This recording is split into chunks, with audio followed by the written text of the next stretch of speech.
Assalamualaikum warahmatullahi wabarakatuh.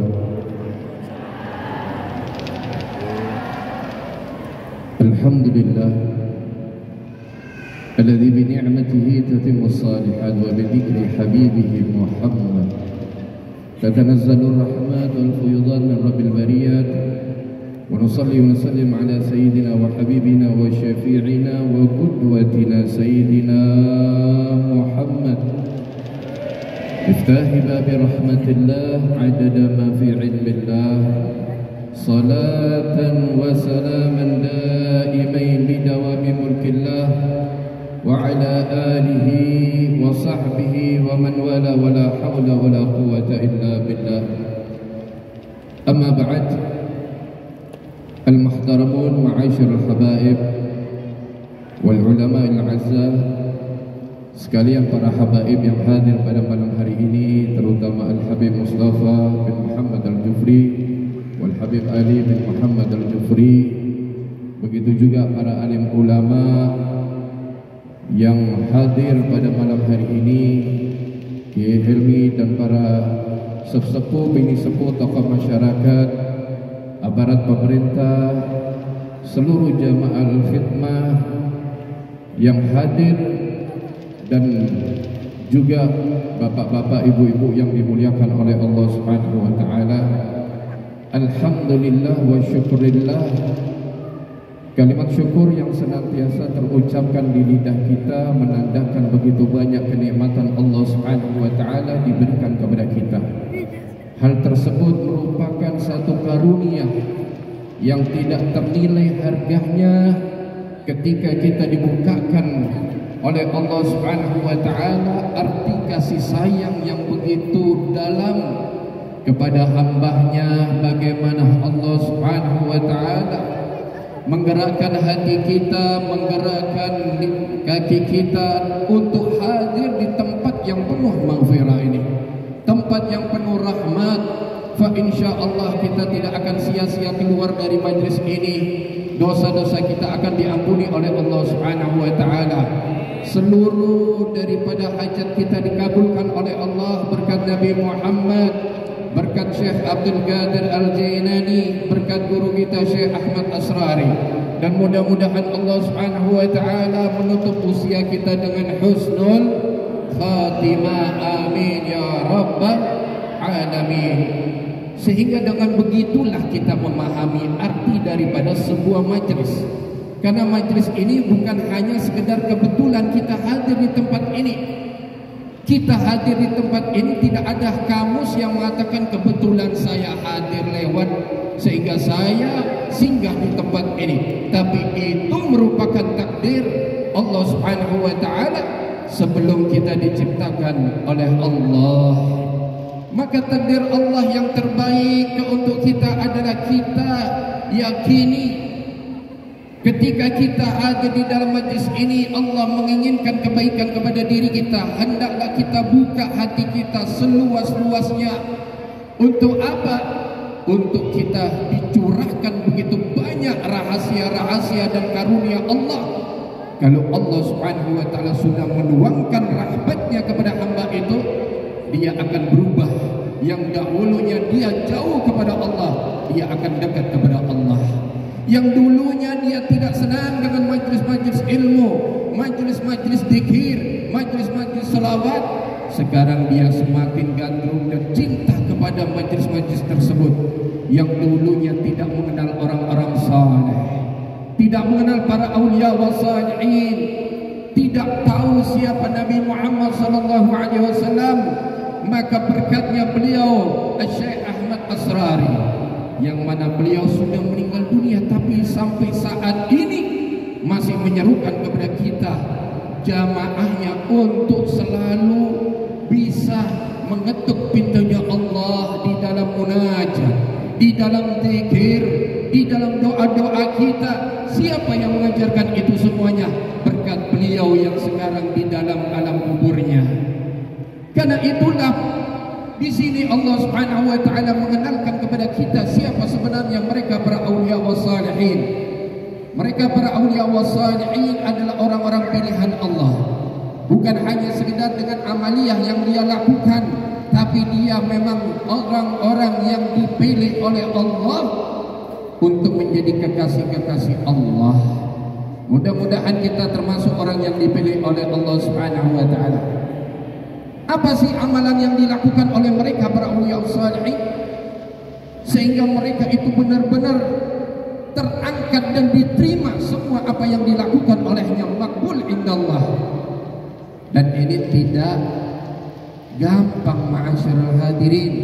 Berapa banyak orang yang beramal, berapa banyak orang yang berilmu, berapa banyak orang yang melakukan amal-amal kebajikan, tapi dia belum tentu menjadi orang-orang saleh. Sedangkan orang-orang saleh itu ada ciri-cirinya. Orang-orang saleh itu ada tanda-tandanya. Apa yang dikatakan oleh Nabi Muhammad SAW itu sudah jelas dan gamblang.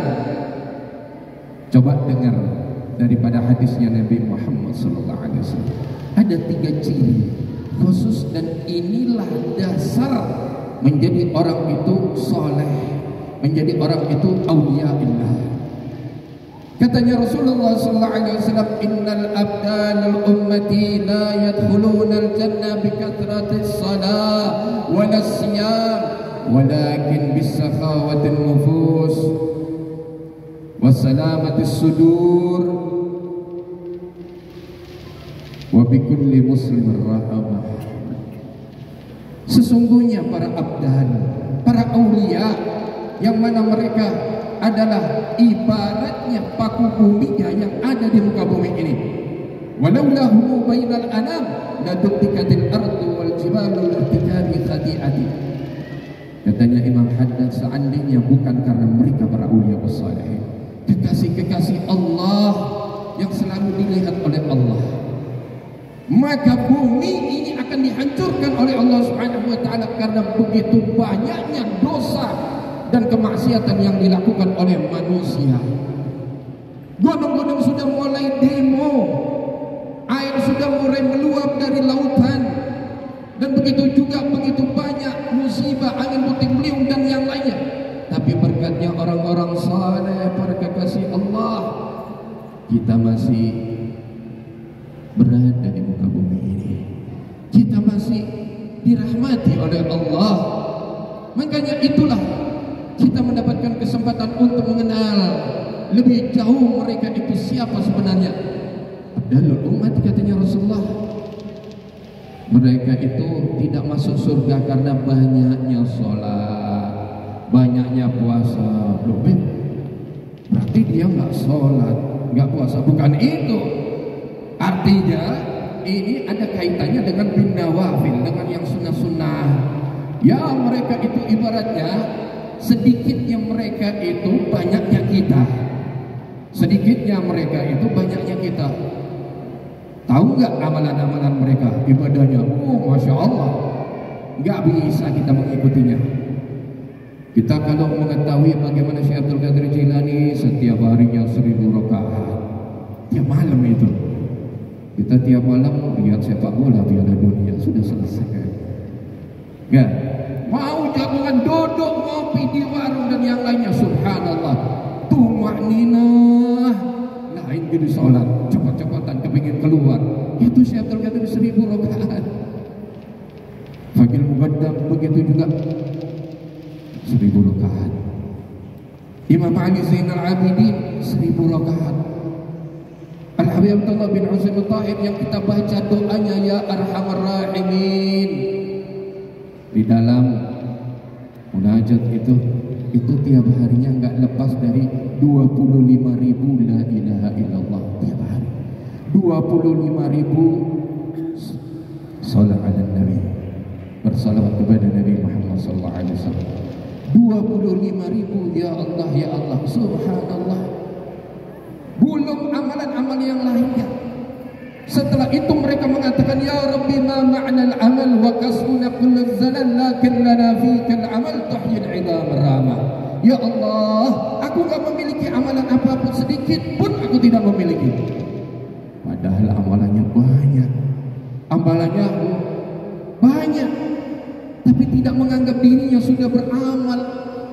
Kalau ada hamba yang menganggap dirinya dia beramal di sisi Allah, berarti dia adalah hamba yang dia hitung-hitungan dengan Allah. Jangan hitung-hitungan dengan Allah. Kalau engkau hitung-hitungan dengan Allah, Allah akan menghitung daripada kenikmatannya. Kalah semuanya. Tapi ketika engkau menaruh dan merendahkan dirimu di hadapan Allah, engkau akan diangkat oleh Allah Subhanahu wa taala. Begitu. Laisa bikathratil shalah, bukan karena salatnya banyak atau puasanya masuk surga.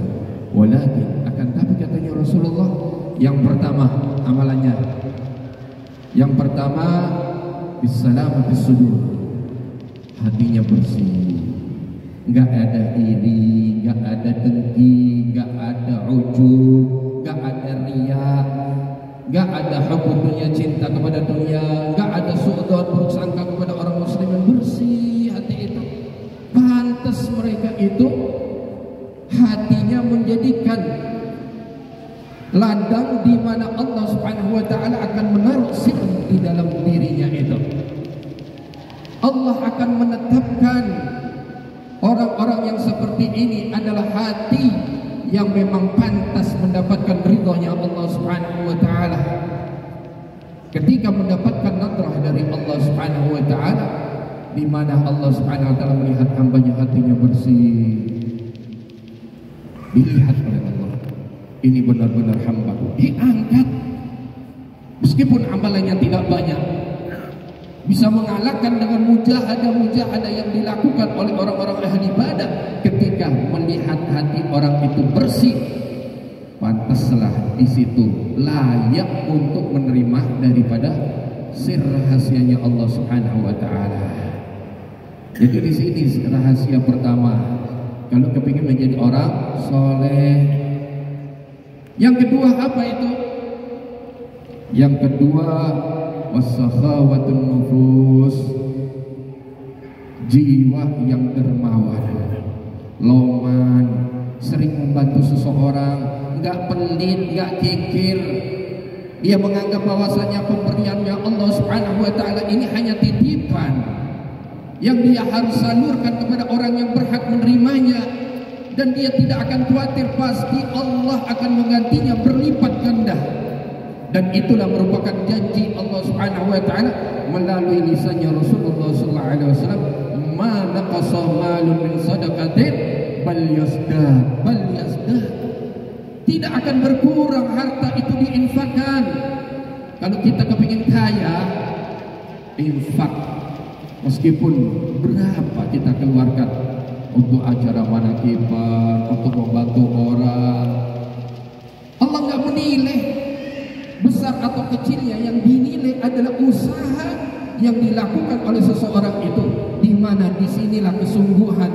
Jadi ketika Allah melihat kesungguhan hamba itu, pastilah dia akan dibalas berlipat ganda. Maka dengan begitulah, amalan ini adalah amalan yang dibenci oleh syaitan, dan syaitan tidak suka.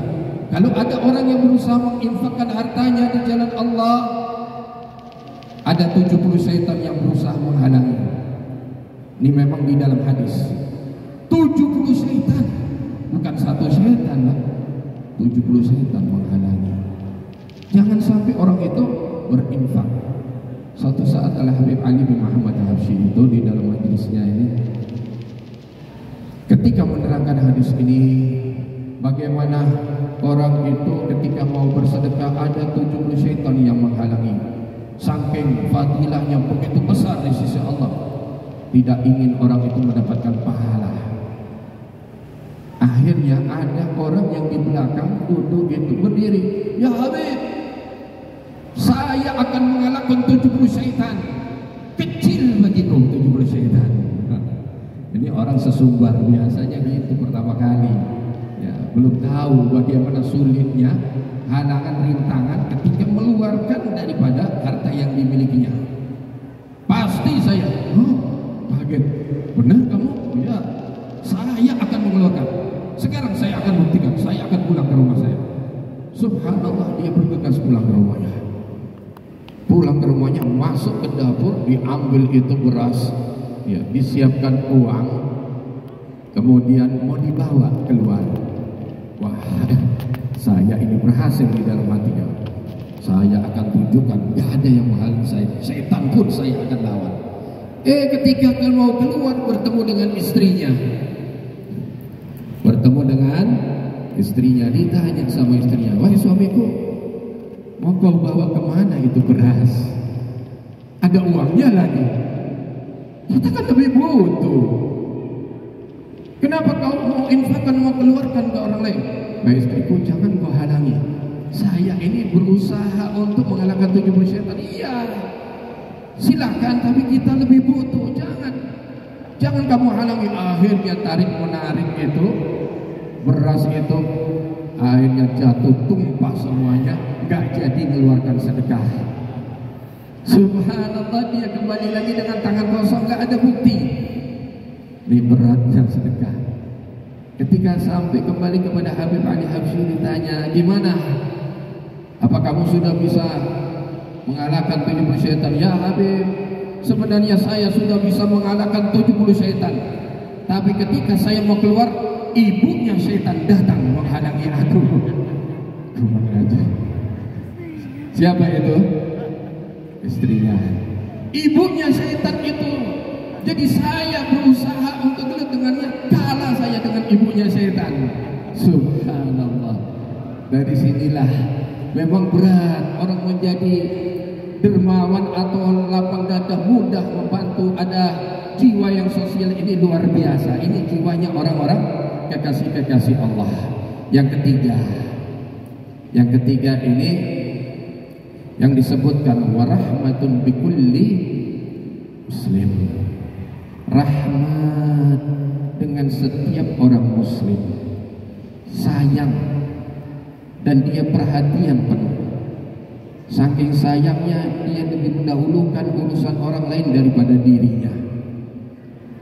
Jadi rahmat ini bukan hanya terhadap orang-orang yang sekitar kita atau orang yang kita kenal, bukan, atau memilih-milih, enggak.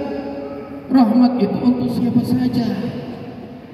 Kalau seandainya dahulu ada seorang wanita menyayangi, merahmati seekor anjing di Bani Israel, itu seekor anjing yang diberikan minum, dari sebab itu diampuni dosanya oleh Allah, datang rahmatnya Allah.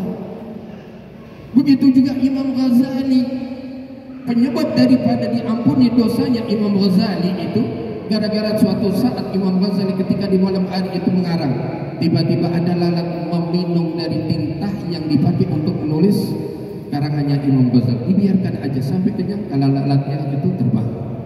Sebab itu diampuni dosanya Imam Ghazali.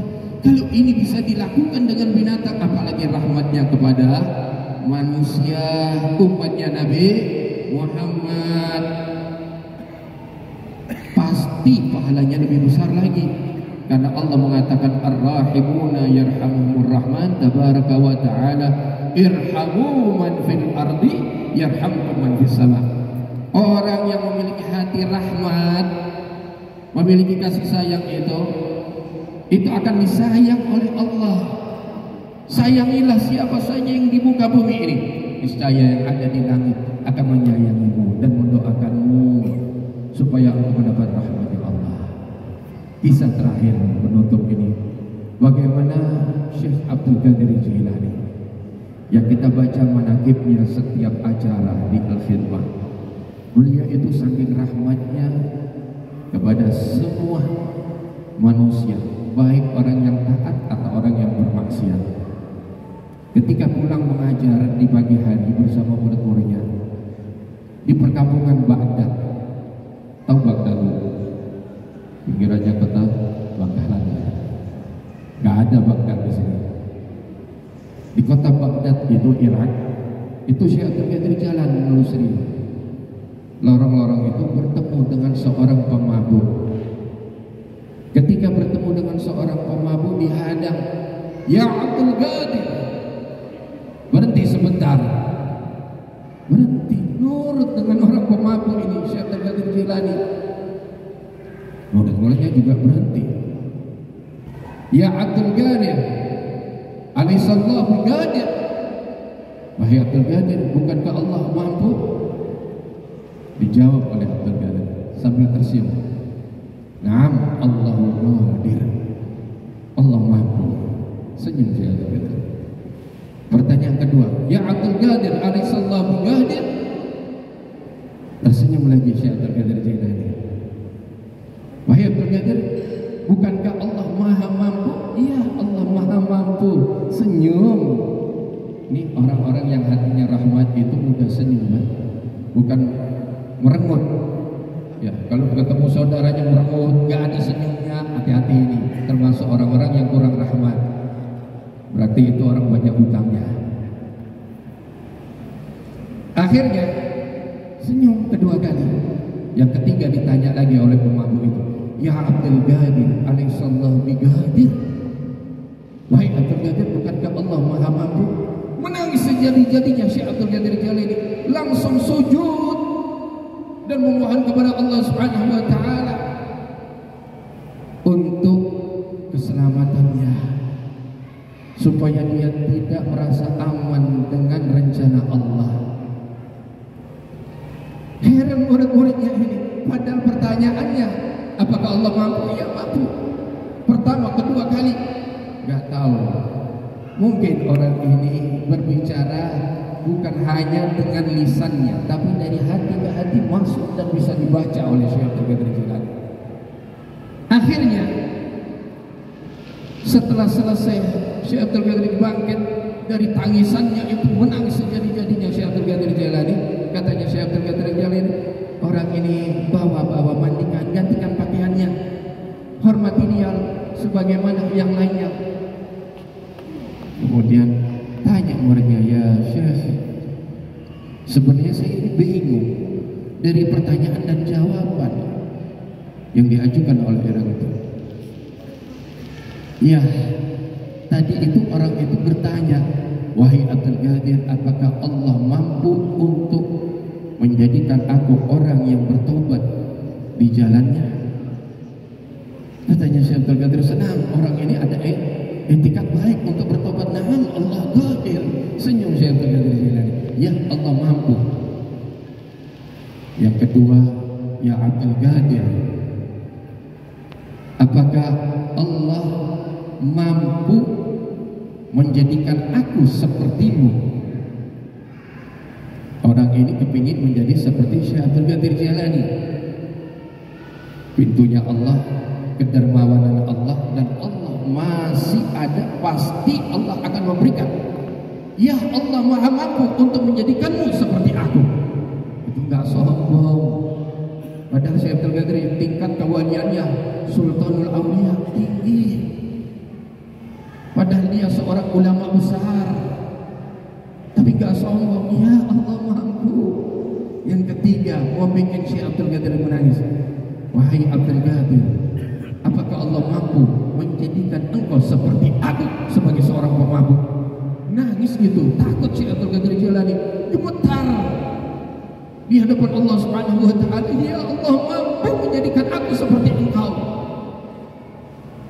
Karena hatinya orang itu di tangan Allah. Afa aminu makrullah?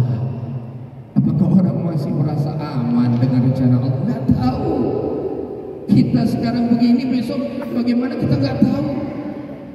Fala ya'manu makrallah illa al-qawmul khasir. Nggak ada yang bisa merasa aman dengan rencana Allah, nggak tahu. Tapi kita yakin husnudzon dengan Allah yang terbaik. Kecuali orang-orang yang golongan yang khasir, orang yang merugi, merasa dia aman. Saya ini adalah orang-orang istimewa pilihannya Allah. Hati-hati. Mereka beraulia orang-orang yang ahli khasyah, orang yang paling takut kepada Allah. Meskipun mereka banyak amalannya sebagaimana yang dicontohkan oleh Nabi Muhammad setiap harinya, doanya itu Nabi Muhammad, "Ya muqallibal qulub, tsabbit qalbi ala dinik. Ya musarrifal qulub, sarrif qalbi ala ta'atik." Wahai yang membolak-balikkan hati, karena hati di tangan Allah. Tetapkan hatiku di jalanmu ya Allah. Tetapkan hatiku di dalam agamamu ya Allah. Itu doanya Nabi Muhammad sampai sahabat kaget. Ya Rasulullah, apa engkau takut Bagaimana aku tidak takut hatinya seseorang itu di dalam genggaman Allah, yuqallibu kaifa syaa, dibolak-balikkan menurut kehendak Allah. Bagaimana aku tidak takut dengan itu? Maka untuk itulah marilah dalam majelis seperti ini kita perbaiki lagi kekurangan-kekurangan kita. Kita tingkatkan lagi bagaimana kita bisa membersihkan hati kita. Kita tingkatkan lagi bagaimana rahmat kepada sesama hamba Allah. Mudah-mudahan Allah Subhanahu wa taala menjadikan kita orang-orang yang memiliki jiwa-jiwa yang sebagaimana orang-orang saleh. Mudah-mudahan kecintaan kita, kecintaan yang hakiki, yang tidak akan ditolak oleh para ulama salihin, tidak ditolak oleh Syekh Abdul Qadir Jalani, tidak ditolak oleh guru kita Syekh Ahmad Asrari. Mudah-mudahan diterima, karena kedustaan itu akan menghalangi untuk mencapai daripada tujuan seseorang. Mudah-mudahan kejujuran daripada kecintaan kita kepada orang-orang saleh, kepada Nabi Muhammad SAW, itu yang akan menjadikan bekal kita untuk keselamatan dunia dan akhirat. Amin ya rabbal alamin. Allahumma ja'al jam'ana hadha jam'an marhuma wa tafarruqana min ba'dihi tafarruqan ma'suma wa la yaj'alna fina wa la ma'ana wa la min hadina syaqiyan wa la mahruma wa la matrudan ma'thuma birahmatika ya arhamar rahimin ya arhamar rahimin ya muqallibal qulub tsabbit qulubana ala ta'atik ya muqallibal qulub tsabbit qulubana ala dinik بحق نبينا محمد صلى الله عليه وسلم واجعل آخر كلامنا الدنيا عند انتهاء آجالنا قولا لا إله إلا الله محمد رسول الله صلى الله عليه وسلم متحققين بحقائق صدقا معنا وصلى الله على سيدنا محمد النبي الأمي وعلى آله وصحبه وسلم والحمد لله رب العالمين. السلام عليكم ورحمة الله وبركاته.